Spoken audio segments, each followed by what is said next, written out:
Mr. Steyer, is socialism a problem? I don't think there's any question, George, that after this week, there's a real threat that Donald Trump can get reelected.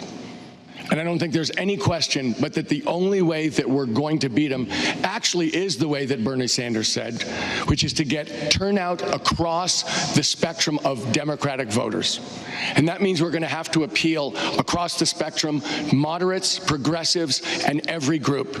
So unless you can appeal to the diverse parts of the Democratic Party, including specifically the black community, including specifically Latinos, if you can't do that, then we can't beat Donald Trump in November, and we can't choose a candidate who can't do that. And I am doing that right now with 24% of blacks down in South Carolina, with high numbers in Nevada.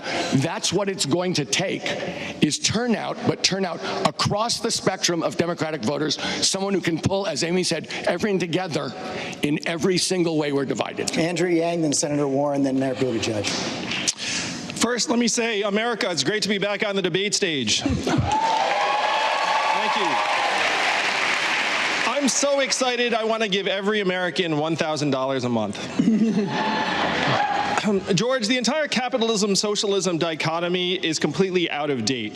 And the fact is, when people were talking about these economic models, they did not foresee technology getting stronger, more powerful, capable of doing the work of thousands of humans in the blink of an eye.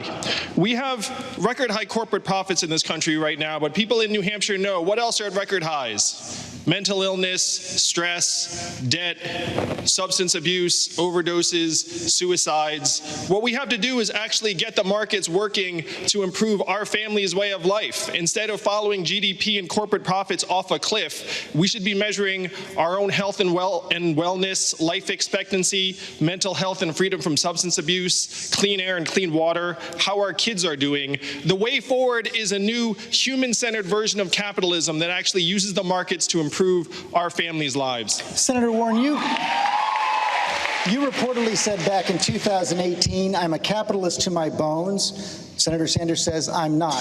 Is that your biggest difference with Senator Sanders? Oh, Bernie and I have been friends for a long time. We have a lot of things in common, and we have a lot of things that we differ on.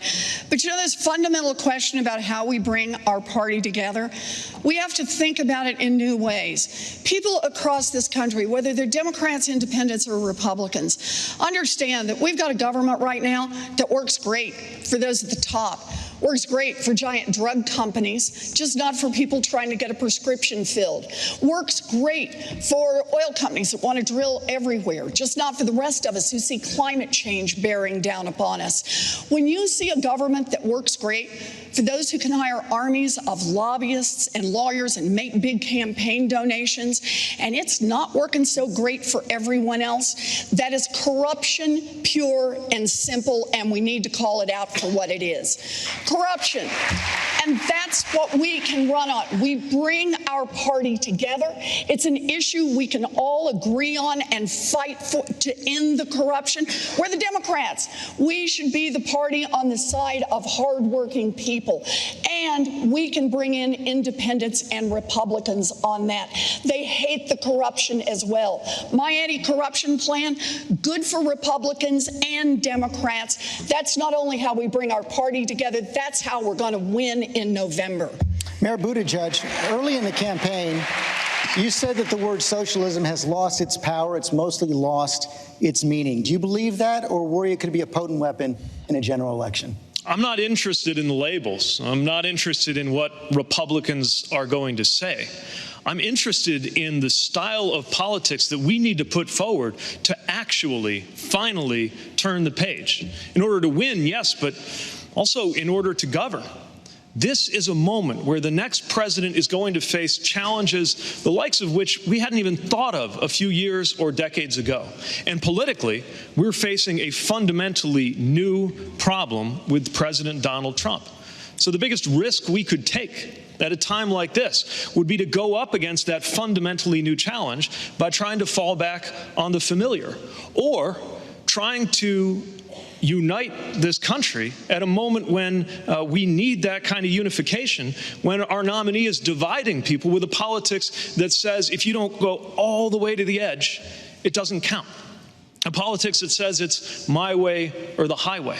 Are you talking about Senator Sanders? Yes, because we've got to bring as many people as we can into this process. Look, all of us have been saying that we can build the majority that it's going to take in order to win. But the process of actually proving it is now underway.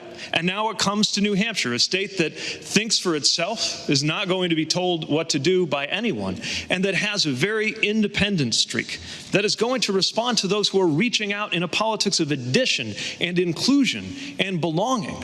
Not one that beats people over the head and says they shouldn't even be on our side if we don't agree 100% of the time. Senator Sanders, your response. Needless to say, I've never said that, but let me tell you what I do say.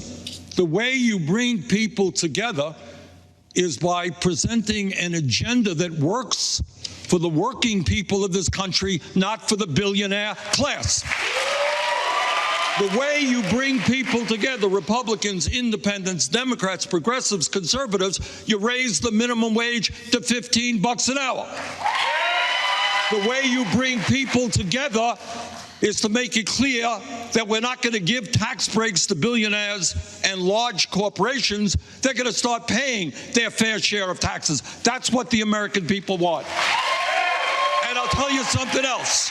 The way you bring people together is by ending the international disgrace of this country being the only major nation on earth not to guarantee health care to all people as a human right. And you bring people together by telling the pharmaceutical industry they're not going to charge us 10 times more for the same prescription drugs as the people in Canada that borders on New Hampshire. That's how you bring people together and you defeat Donald Trump. Mayor Buttigieg, you just heard Senator Sanders make health care the center of his speech. Do you think his health care plan can bring people together? I think there's a better way. You know, it's true. The American people are ready. There's a historic majority right now. Even broader than what was available to President Obama a decade ago, there is now a majority ready to act to make sure there is no such thing as an uninsured American and no such thing as an unaffordable prescription, just so long as we don't command people to accept a public plan if they don't want to. That's the idea of Medicare for all who want it.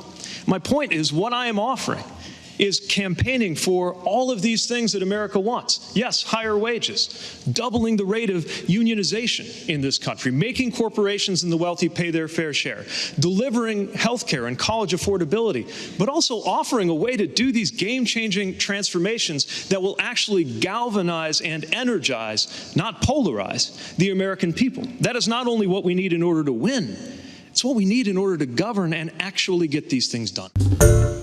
Hi, everyone. George Stephanopoulos here. Thanks for checking out the ABC News YouTube channel. If you'd like to get more videos, show highlights, and watch live event coverage, click on the right over here to subscribe to our channel. And don't forget to download the ABC News app for breaking news alerts. Thanks for watching.